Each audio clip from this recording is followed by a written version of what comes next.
মুসা ভাই, রবিউল ভাই এখানে কেন মন খারাপ করে বসে আছে? চলেন তো দেখে আসি। চলো চলো।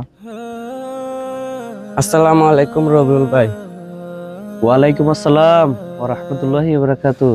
আরে মাহিমার মুসা যে, কি অবস্থা তোমাদের? আলহামদুলিল্লাহ ভাই, আপনি এখানে মন খারাপ করে বসে আছেন কেন? না তেমন কিছু না, আসলে একটা বিষয় নিয়ে একটু চিন্তিত। কোন বিষয় নিয়ে ভাই?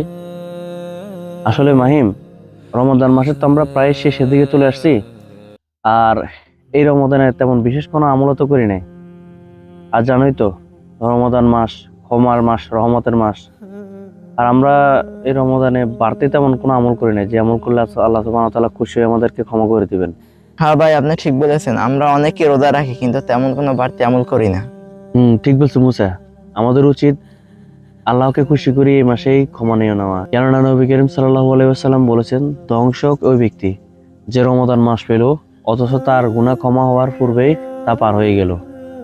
তাই আমাদের উচিত এই মাসে নিজেদের গুনাহগুলো ক্ষমা করে নেওয়া। মহান আল্লাহ সুবহানাহু ওয়া তাআলার কাছে দোয়া করি, আল্লাহ আপনি আমাদেরকে এই রমাদান মাস পার হওয়ার আগে আমাদেরকে ক্ষমা করে দিন। আল্লাহুম্মা আমিন। আমিন।